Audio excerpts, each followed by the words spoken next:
The world is happy if the church remains inside of its doors. But when the church begins to step outside just a bit and have a prophetic voice, you'll see that the world will resist. They'll say, no, you shouldn't do this as a Christian. You should not talk about politics. When will we ever in the church have the courage to step outside of our doors and say prophetically, in the name of Christ, stop?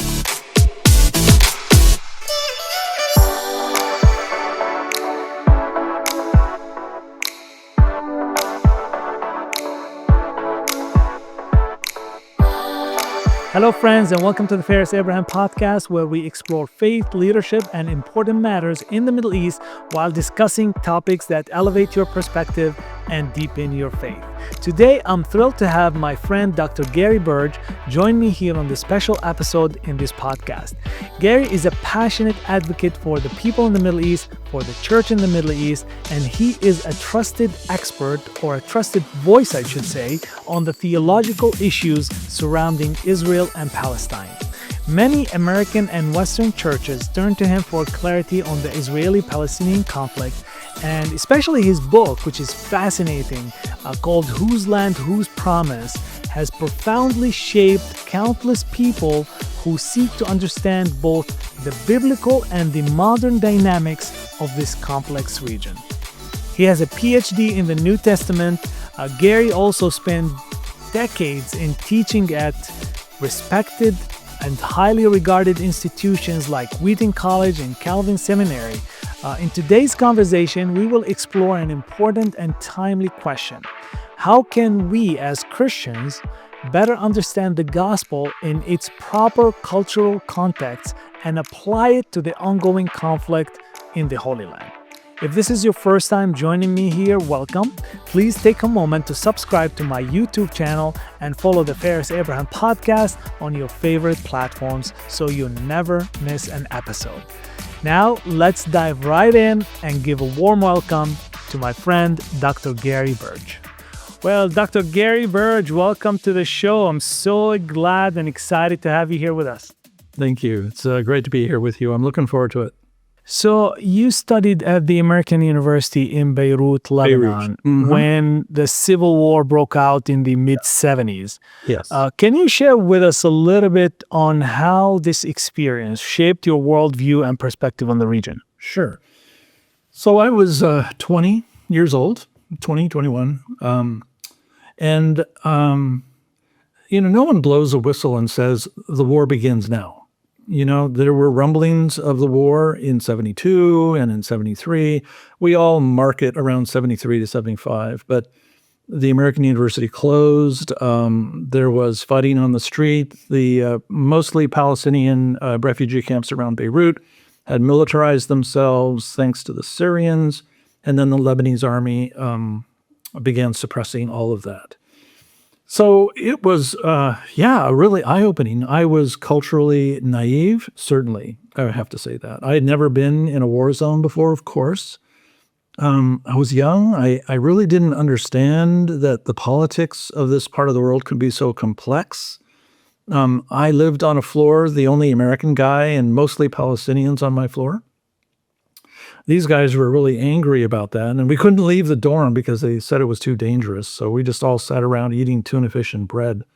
So it was a moment where I recognized that I am watching something that is very complicated, and I'm watching a story here that has a backstory, and that no political story actually is that's in front of you is a story that is simple. Like Ukraine and Russia. You have to know something about those two people's history to understand why this is going on. Same with Israel and Palestine.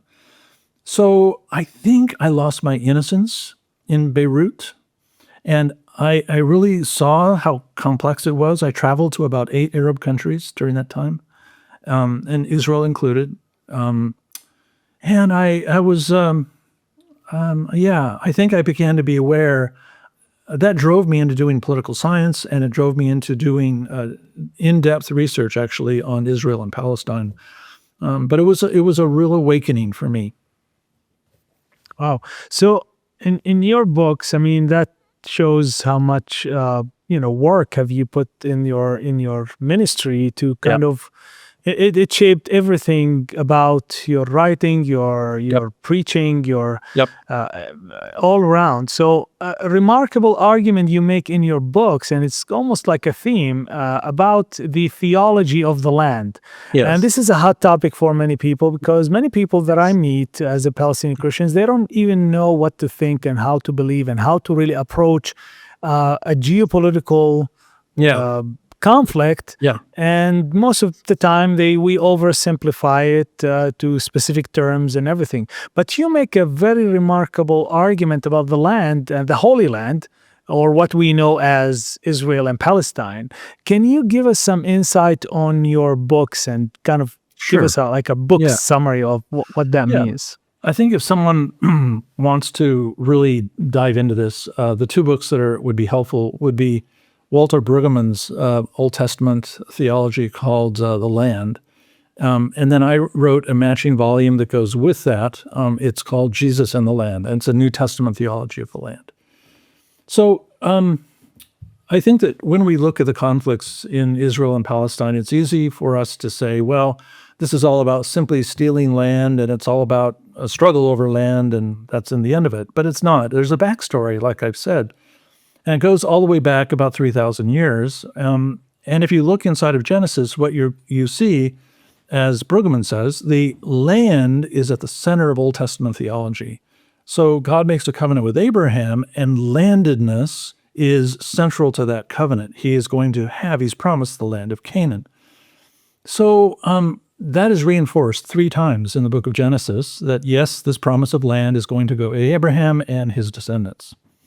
However, the Old Testament also says very clearly, this isn't as if the land belongs to Israel, because Leviticus 25 says clearly the land belongs to God, and you are here as tenants, you are renters. In fact, Faraz, in the ancient world, nobody in the ancient world, this is John Walton, Old Testament theologian, Wheaton College, he says no one in, say, 1000 BC ever would say to themselves, we own our land. Right. They would have said in a pagan way, all of the gods own our land, and we are simply renters, and therefore we must placate the gods so that they will bless their land, and that way we can benefit from that. So even Abraham himself, when he buried, his wife, he had to purchase that property, although God had promised him the land. Yep. But he doesn't go into Hebron, and he doesn't see the cave of Machpelah and say, oh, well, God promised me this, I'm going to take it.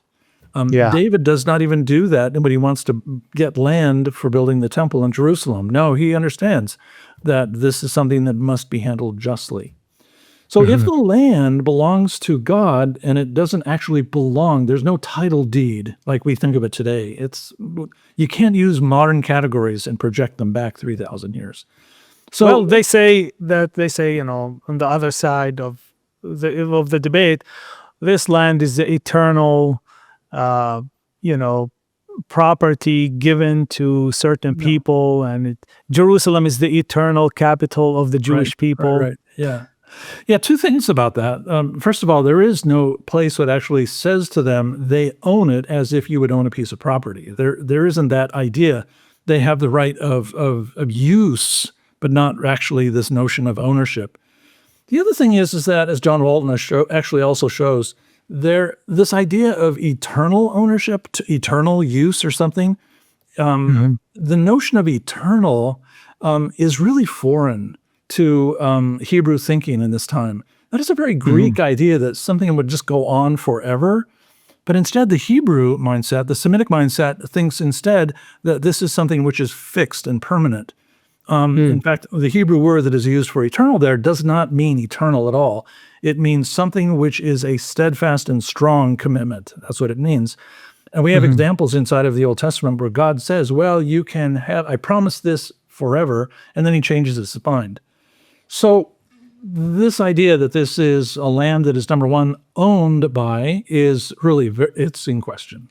And this notion of eternal is something that really is in question as well. Old Testament scholars know this. The people in the church just don't know this. The writer of Hebrew in the book of Hebrews, chapter 11, when he talks about the heroes of the faith, and Yeah. he mentions Abraham, and he mentioned Yeah. Jerusalem, and he only pitched a tent. He did not really build something that's going to last forever, No, the because eternal land. he was looking the for eternal land. for the new Jerusalem. Exactly right. So if you want to talk about a location that's eternal, you have to talk about heaven. And that's why Hebrews says Abraham never saw the land that he was promised, because that land is actually in heaven. So back to the idea that if God owns the land, that means being in the land is tied to the promise, which is a covenant that comes from God. And therefore, you cannot be in the land if you don't obey the covenant and all of its righteousness. Right. So if you violate the covenant, you lose the benefit of land use. And so the book of Judges makes this really clear. The tribe of Dan loses its place in the promised land. Benjamin, the very same. But the Babylonian exile is your best example of this. When Israel does not live by the covenant, then out they go. So therefore, what we have to say is that there's no notion inside of the Old Testament that Israel owns the land and can say goodbye to Yahweh. There is no notion of that at all. It's his land, and if you're living it, God has expectations of covenant righteousness. And in the Old Testament prophets, that covenant righteousness means how you live along others who are there with you, and how you live out a life that is moral, that's ethical.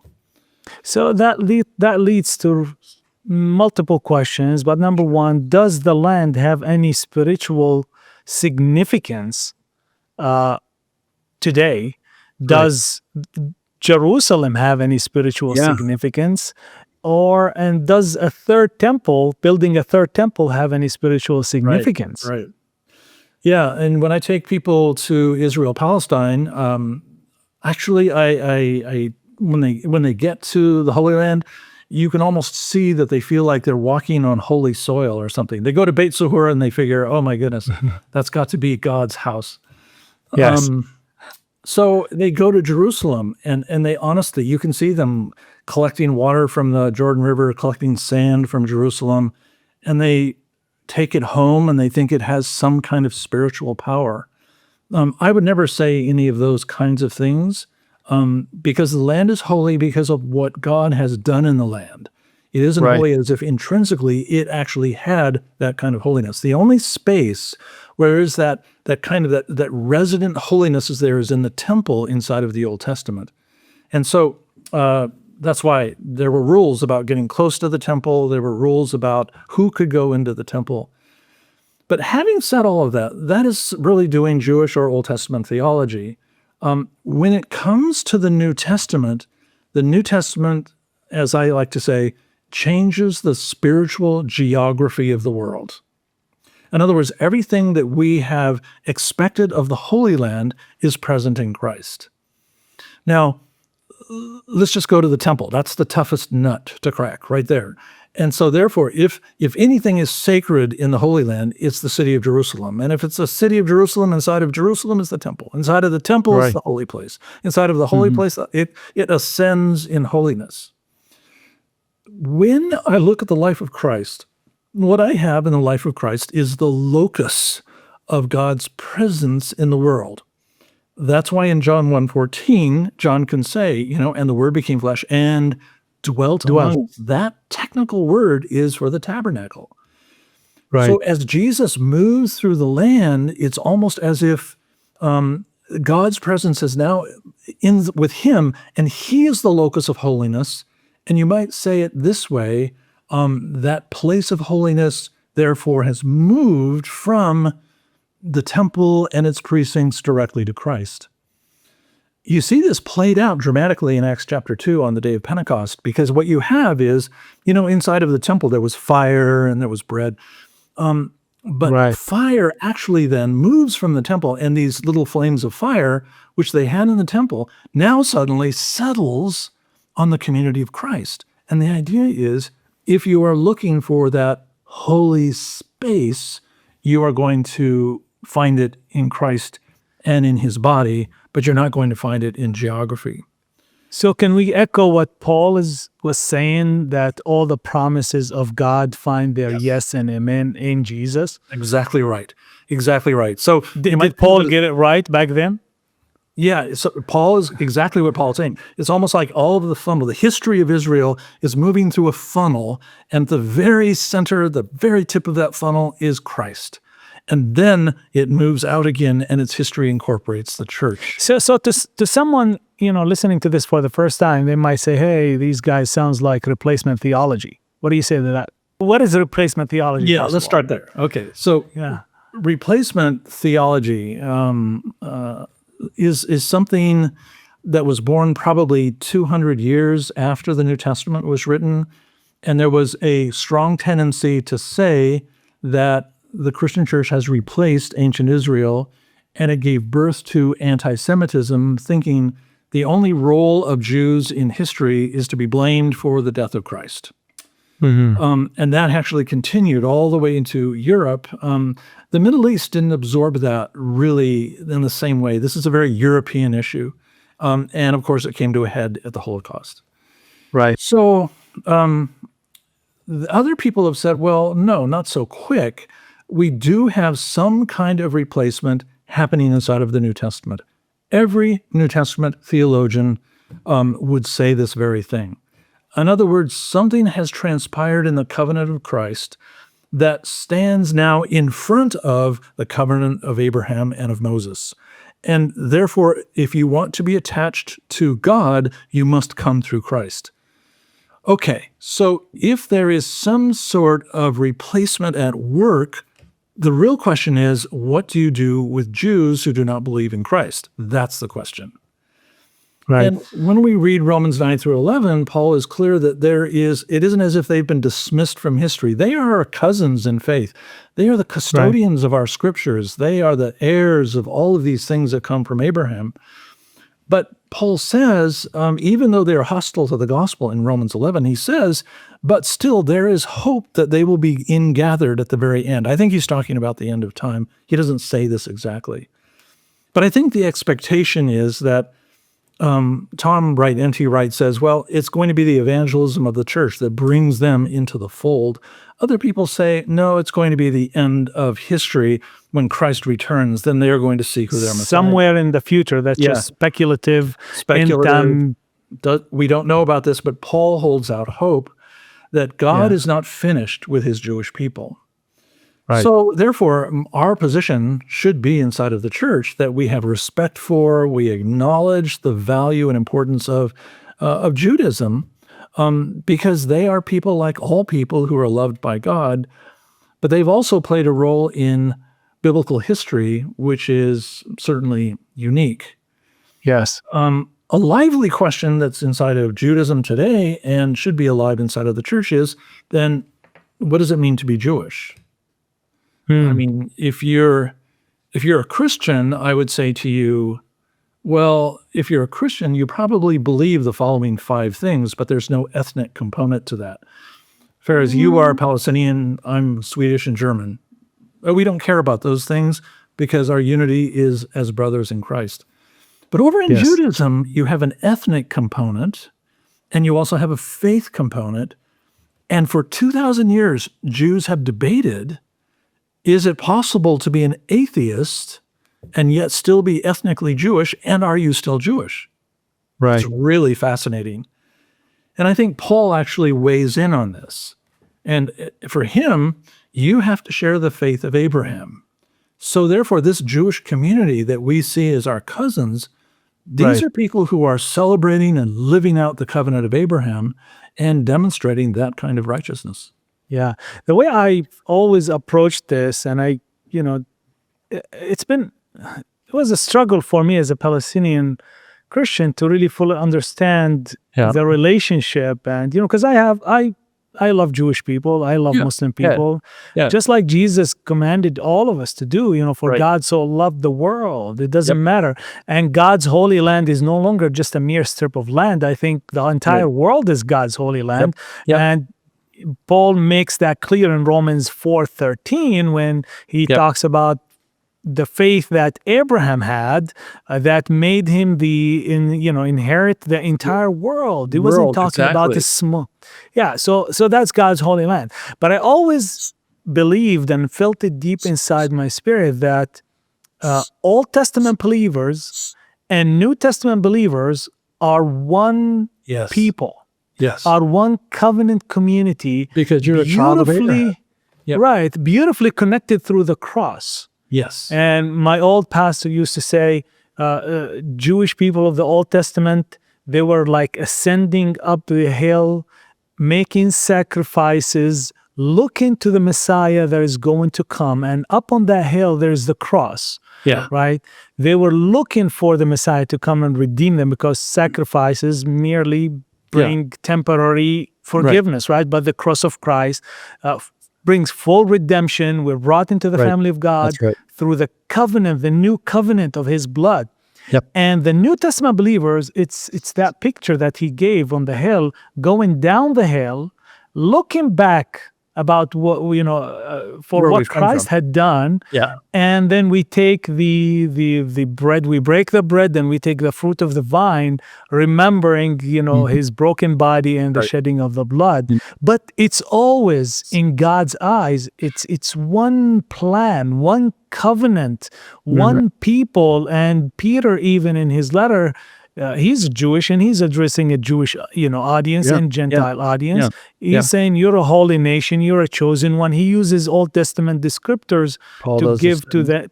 Yeah. So how do you really approach this? Because people usually tend to think of, there's two plans, there are two covenants. The church now is in effect, it's in covenant with God, but God is somehow, he has a separate plan for the Jewish people. There's a formal name for that. It's two covenant theology, that somehow the covenants of Abraham with the Jews continues to run along parallel with the covenant of Christ. There is no place inside of the New Testament that has that concept at all. In other words, there's one covenant. It's the covenant of Christ, and that covenant is so magnificent and so powerful that it is the only gateway through which one must go in order to have a relationship with God. We have to remember that Paul and all of the New Testament writers are Jews. They're Messianic Jews. They understand this. And and that, I think, is what gets them into trouble inside of their own communities, because they are saying Jesus is definitive. In Jesus' covenant is definitive and not optional for all of us, for all of the world. Because, as you said from Romans 4:13, the promise is God now has moved this geography from the Holy Land to all of the world. So therefore, if you live in, Orlando or Ephesus, you are in a land which is precious to God and is as holy as Jerusalem, though it doesn't carry the memories of what God has done in the past there. Yeah, so I find the very same two covenant theology that appears in the church regularly, and it's really frustrating, because actually, Farris, what it does is it demotes Christ. It demotes Christ. How so? Because then Christ is no longer a universal sacrifice, a new universal Lord to whom obedience is required of all people everywhere. So in other words, it's possible to be someone in this world and choose not to have Christ and yet still be in favor with God. So do you think people conflate the two concepts, the concept of the modern state of Israel that exists right now in the Middle East under international law? But I've heard it from different pastors and even theologians, unfortunately. They say it's a God project that established the modern state of Israel, the secular modern state of Israel. Do people conflate the people of the Old Testament or the Jewish people as an ethnic group with the modern state of Israel? Yeah, this is something that I come across in the church all of the time, and I imagine most of my career has been debating this kind of thing. Let's begin. There's a number of places you can begin with this. First of all, we have to recognize that after the New Testament period and the destruction of Jerusalem, Jews were not actually sent out as a group.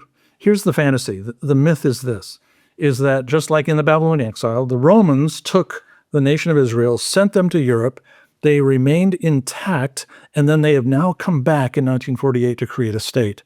That's the not myth. the case.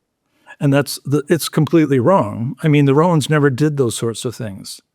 Instead, what we know is that more Jews were living in the Roman Empire outside of the Holy Land than were living in the Holy Land. That's So when correct. Israel was destroyed in AD 70, the War of 70, what happens is that these Jewish populations that were in Europe continued to stay there and continued to flourish. And by the way, the two largest communities were in the Middle East. Babylon was one, Egypt was the other. So Yeah. they lived in these communities, but the group that actually founded the state of Israel were from Eastern Europe. So the Ashkenazi Jews are coming out of Europe, and they decide, because of all of the persecution that was for Jews throughout the 20th century, it was horrible, in the 19th century too. Yeah. So Eastern European Jews actually decided, we have got a vision to bring this to the land of Palestine, the area of Palestine. They were secular. They called themselves the New Jew. They had no interest in bringing faith or religion into the country. Some of their earliest leaders, like Ben Gurion, you look at their diaries and you can see they're atheists. Right. And yet they realize that Jews are coming from all over the map, and there's no glue that can hold them together because they all have different cultures. So they want to revive Hebrew to glue everyone together. And secondly, literally, Ben Gurion was having meetings in his living room, studying the Bible, especially the book of Joshua, to appropriate the story of the Old Testament so that it will be the story of the nation. Did he believe this stuff? No, he doesn't. He says that. But instead, he wants to be a great story. So Israel, modern Israel, is a secular state. And here's what I would ask my pastor friends. If the Old Testament prophets that warned about the coming Babylonian exile, if those prophets came to Tel Aviv today and they saw how secular Tel Aviv is, I mean, what would they say? They would say, you are so far from the covenant. In other words, if you want to claim the privileges of land in the covenant, you have got to live by the requirements of the covenant. It's that simple inside of the Old Testament. And one of it is honoring and taking care of the strangers of the land. Oh, that's huge. Yeah, they're strangers, foreigners. The people who are living in the land, not passing through. It's people who are non-Israelites, non-Jews, who are living in the land. They need to be respected. There's, in that book, Whose Land, Whose Promise, I have a chapter that shows all of the rules that Israel must abide by for those people who are living in the land alongside of them. Yeah, so Israel, it's a secular state. It represents a portion of Judaism that comes out of Europe.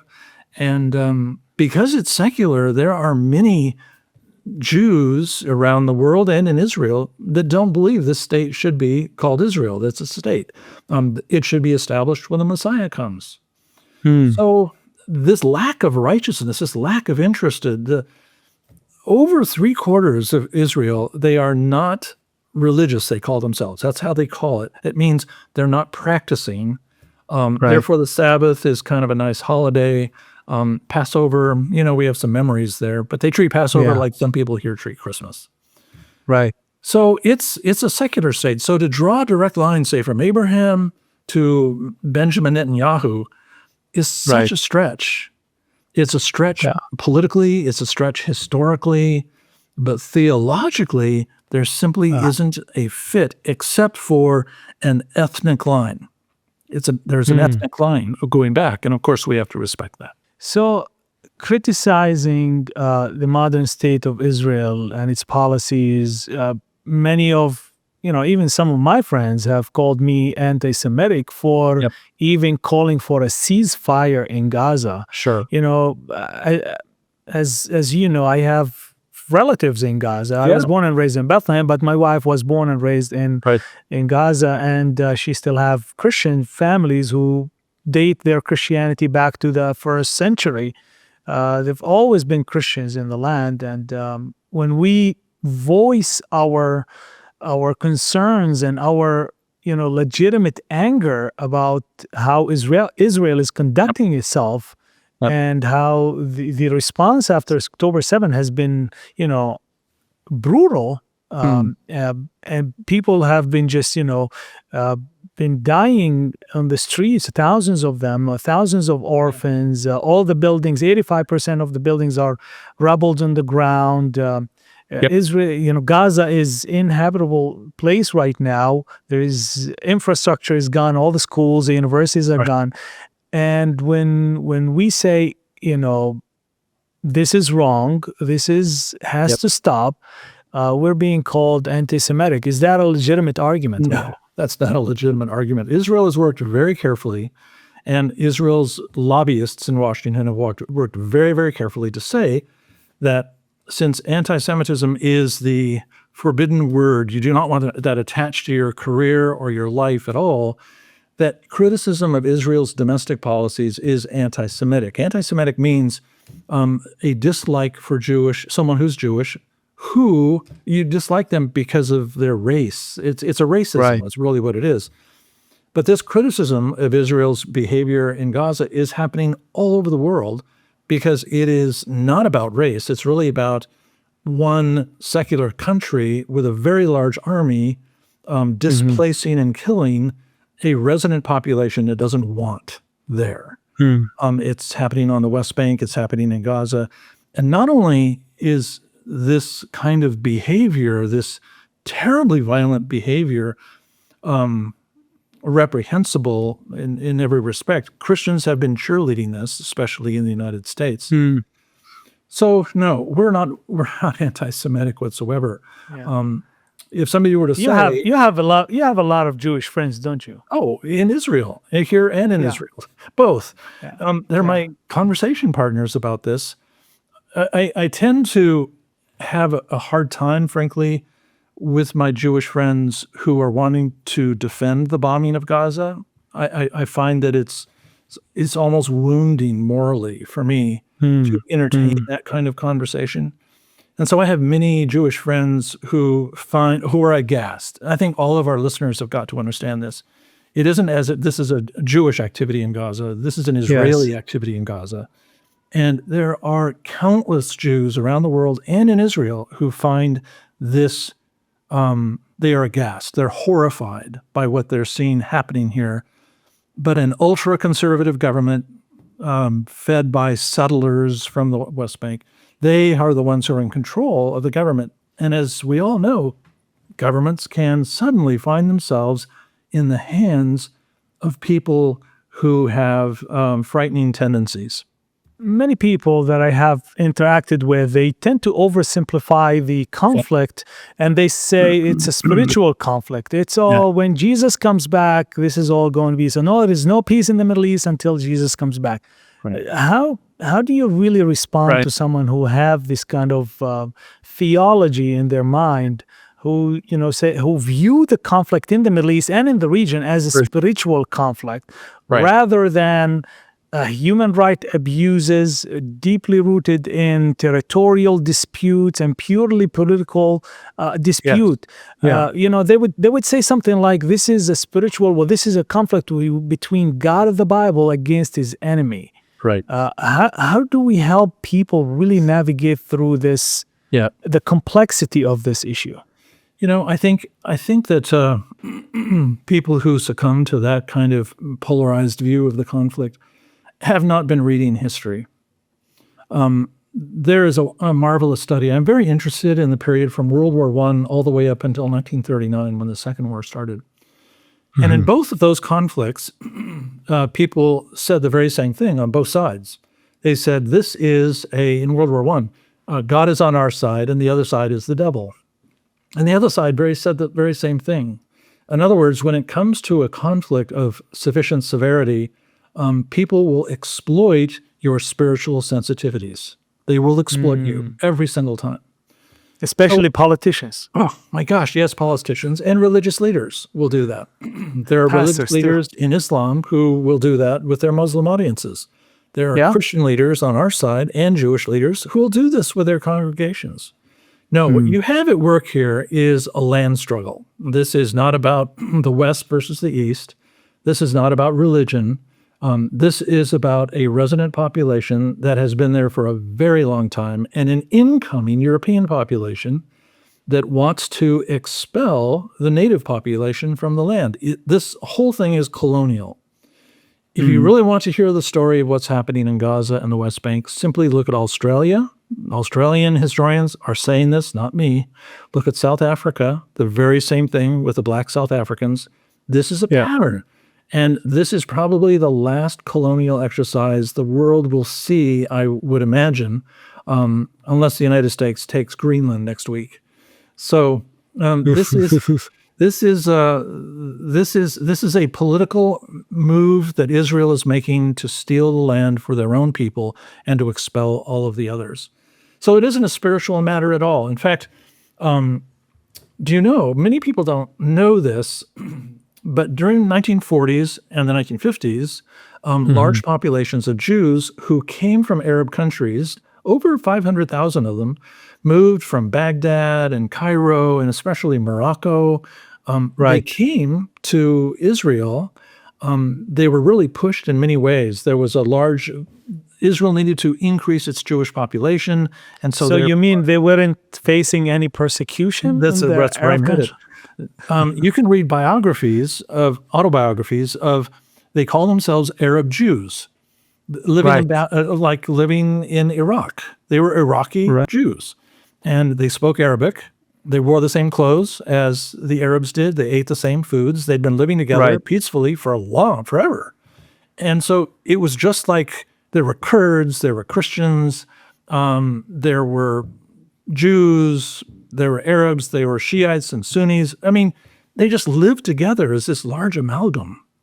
And the idea that the Arabs have always hated the Jews, or there's always been a struggle between the Arabs, is just simply wrong.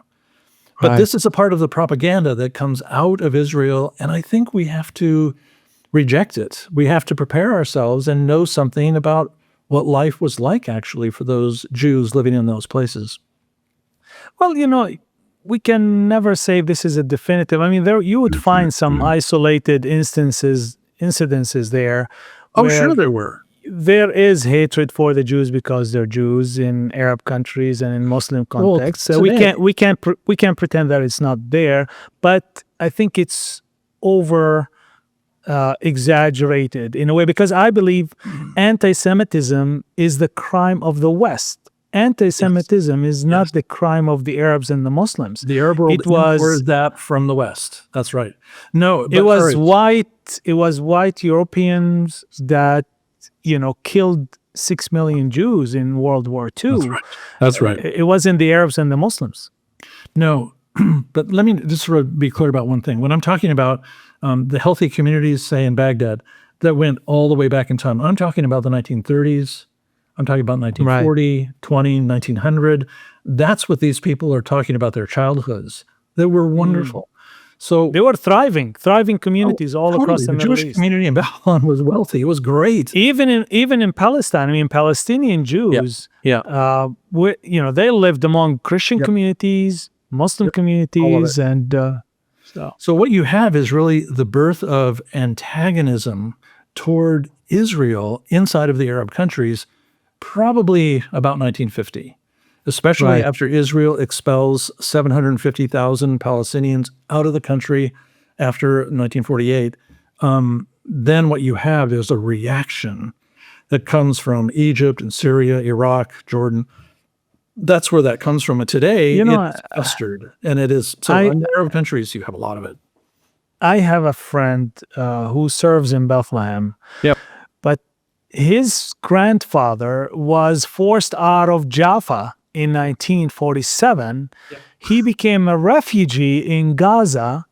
And then he became a refugee from Gaza to Bethlehem now. And he's serving in Bethlehem. So I asked him, if you didn't really have the hope of Christ, if you weren't really following Jesus, what would your life look like right now? And he looked at me and he said, I would be full of anger. I would be full of, I would want to take revenge. I would join an armed resistance or whatever.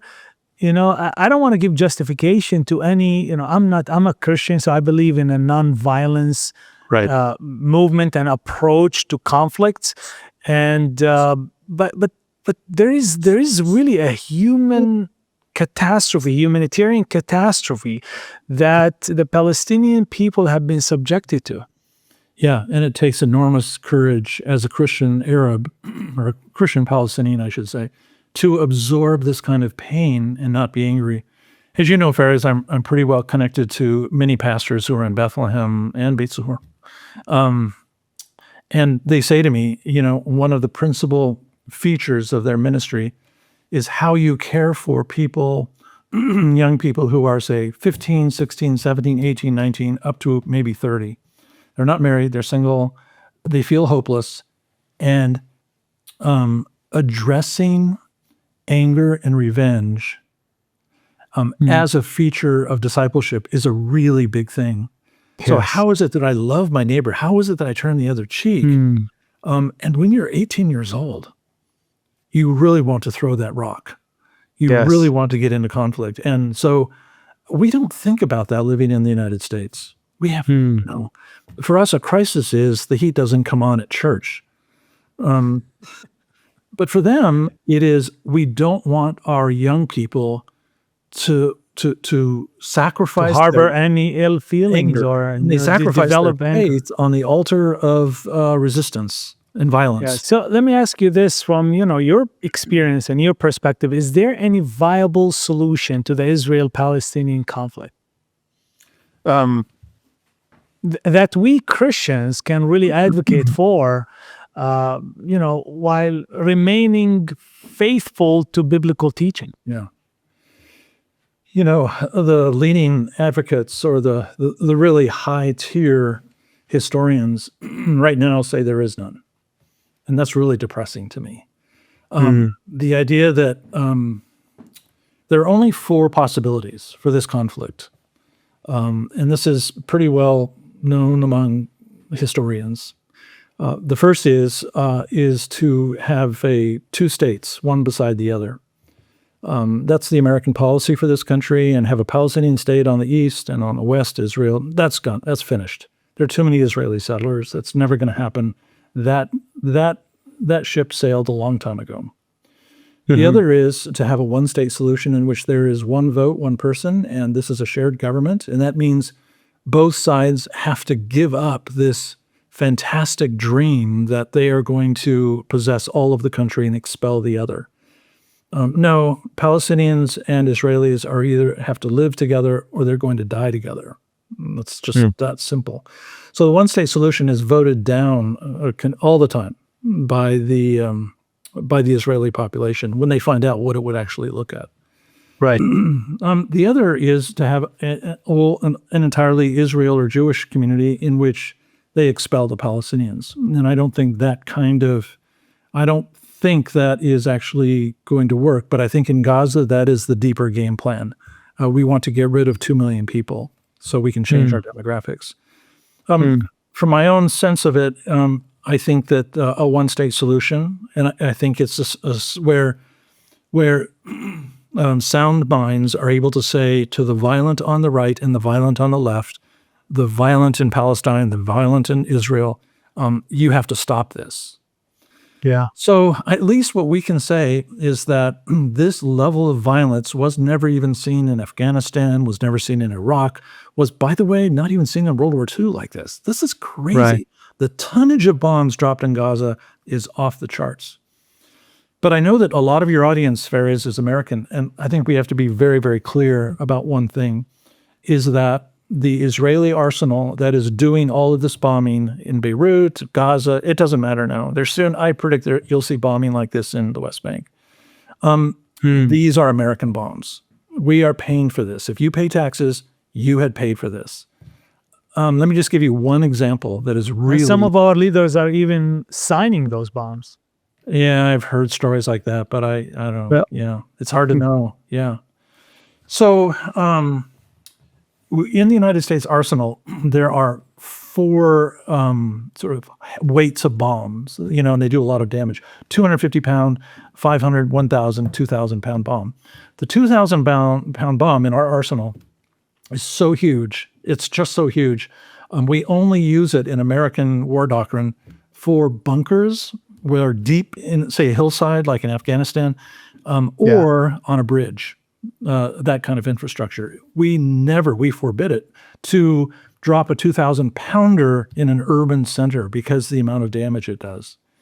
Yeah. Now, America in the last 12 months has sent 10,000 2,000 pound bombs to Israel, and they are the weapon of choice in Gaza. That is why you have this amazing rubble. They're just leveling buildings. Entire blocks are decimated. Entire blocks, yeah. If you drop a 2,000 pound bomb on a cluster of, say, 4 6-story buildings, you'll knock them all down.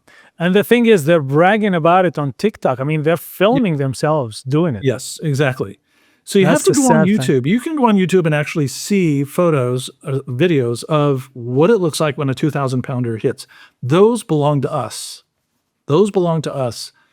And I think that as Americans, as Christians, I think I have a duty to protest, to say, not in my name. This is the American-Israeli bombing of Gaza. And it'll take courage for us. I'm happy to do that. I mean, I've done things. And there are even Jewish organizations are voicing their concerns, like Jewish people, Jewish Voices for Peace. Yeah, Jewish Voice for Peace. There's an organization. And if I had an extra $10, I'd send it to them. JVP, they are courageous American Jews who know how to speak to Israel in a way that you and I do not. So there are even conversations now happening, and I think this is really what's coming, in which we'll see Israelis move into northern Gaza, and they're talking openly about how they can put settlements in there, bulldoze the rubble, and rebuild Gaza. Gaza has value because Gaza has water. That's why in the Old Testament, Gaza was always a fortified city. It's got water. Yeah. So in the desert, that's an asset. Well, I'm going to shift gears a little bit here. As you know, a group of Middle Eastern evangelical pastors, including myself, about 21 of us, came together and we issued a statement last August that invite the global church to get involved, not to stay silent, not to, because we're called to be peacemakers. That's what Jesus told his disciples to do. We have to show compassion and show, but sometimes, going back to my first question, if we don't understand the cultural reflexes of Jesus, we're not going to be able to live out those principles and apply them in today's world. So we came together as pastors and leaders from the Middle East, and we wrote a letter, an invitation to get involved in what God is doing, because God is doing incredible work. I mean, outside, away from the breaking news, the bombing, the killing, God is actually moving through his church, a historic church that has been there for 2,000 years. So, and you can find this historic document on the website, Together Middle East.org. Now, the question is, how can the American church engage meaningfully from your experience in advancing the gospel, not only in Israel and Palestine, because we want to do that, but throughout the Middle East? There is a role that the American church, pastors and Christians can really do. Aside from advocacy, which you mentioned, we should, call our senators and representatives and tell them, hey, we cannot arm those bombs and those killings, and not in our name. We can never agree to that. But practically speaking, what can the American church do?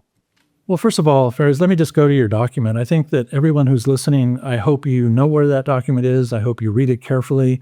It's a fantastic document. It's timely, it's theologically sound, but it walks a very fine line. Let me put it to you this way. The world is happy when the church reads the Beatitudes out loud.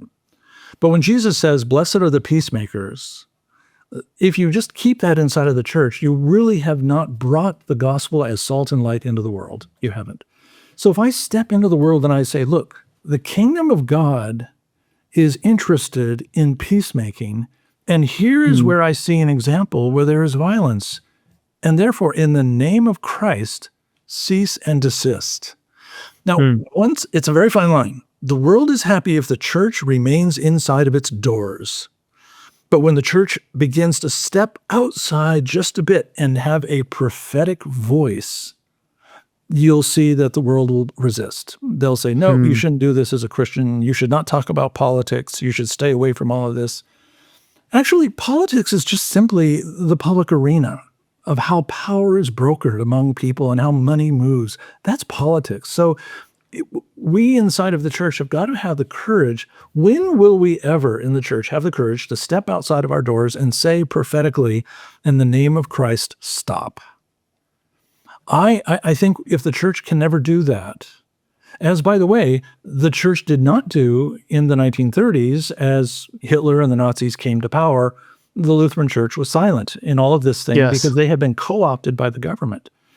So I wonder sometimes, Faraz, are we co-opted by American culture that wants to separate church and state? Have we been co-opted? Have we been bought off? And someone in Washington says, look, we will guarantee you all kinds of benefits, but stay out of our business. No, I think we have to be in the business of public discourse. That's what the prophets did. I mean, even Jesus does that in his own speaking about, the way in which the leaders in the temple were at work. I mean, so we need to reclaim our voice and frankly, stop being shy about this. Declare the ways of the Lord and build, declare the kingdom principles of justice and love and peace. One of the issues is, and I've seen this in my students for 35 years, and that is the Christian faith is not about my salvation and making sure I go to heaven. That's a part of the story. I'm not denying that. That's not, but it's also about discipleship, so that I am representing the life of Jesus inside of the world. And so just for a moment, a thought experiment. If Jesus read the headlines about Gaza and he took a plane over and he walked toward Gaza and he witnessed all of this, what do you think he would say? Would he say, let's just have a prayer circle? Would he say, no, he'd probably walk straight into Jerusalem, or he'd walk into Tel Aviv, he'd do it in Jerusalem. And he would say, in the name of the Lord, this is not what God's people do. Right. And it would lead to his arrest. It would lead to his crucifixion.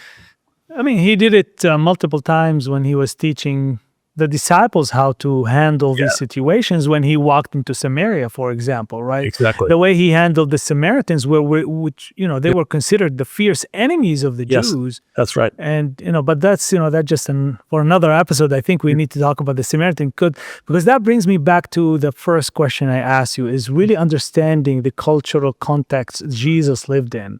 Yes. Helps us so much.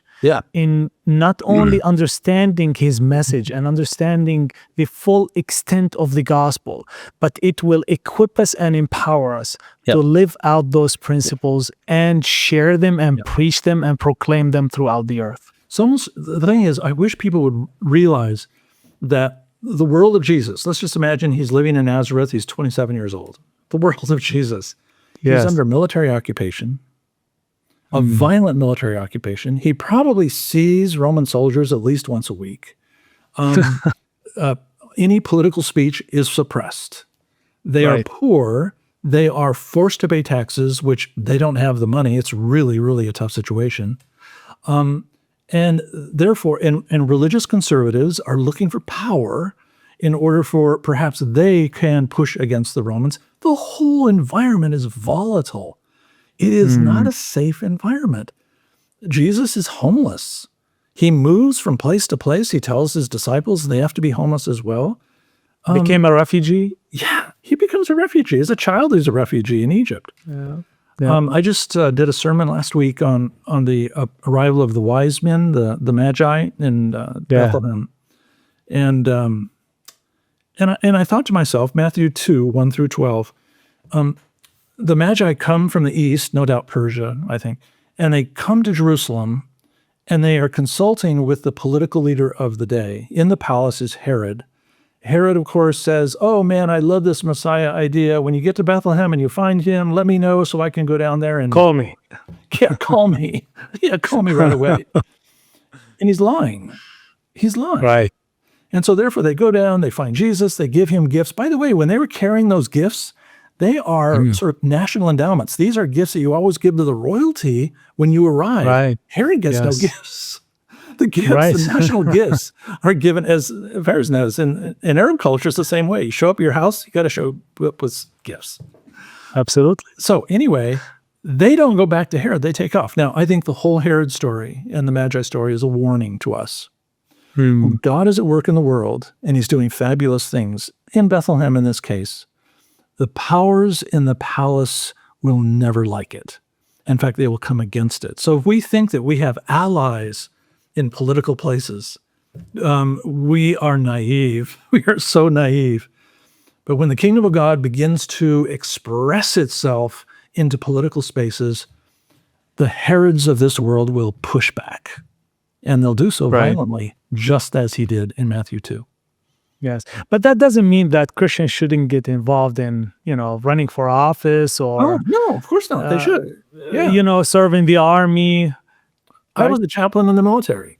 No, it is great. If you get into Congress, fantastic. Because if you're in government, then you can have that prophetic voice. But we should not weaponize our pulpits to promote a political agenda at the expense of biblical prophecy or the name of self-defense or...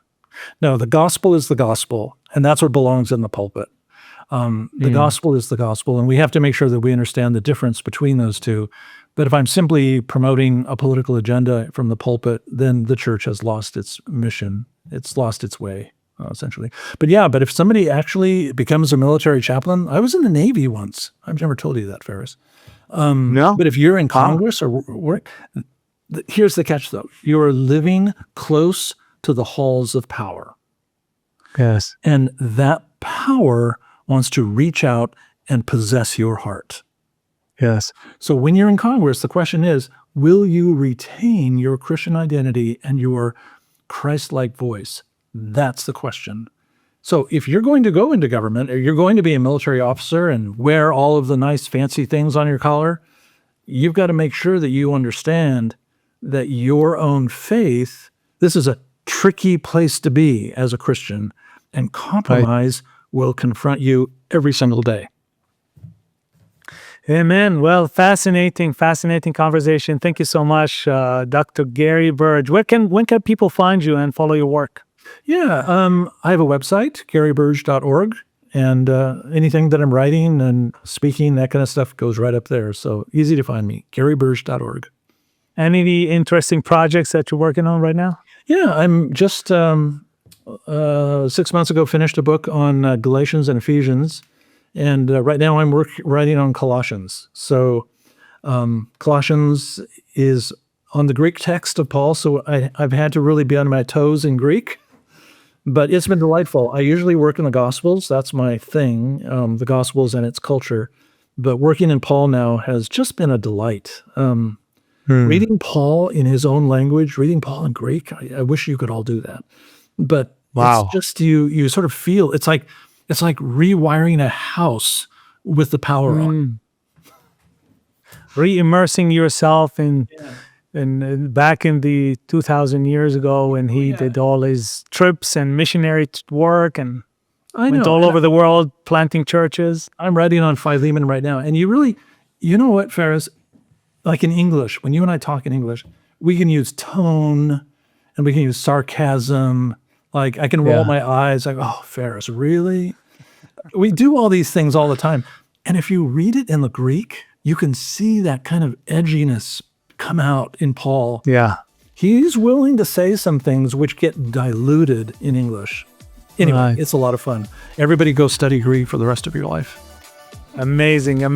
Gary Burge, thank you so much. It's so good to talk to you, and all the best. All right. Thanks, Ferris. All right. God bless. God bless.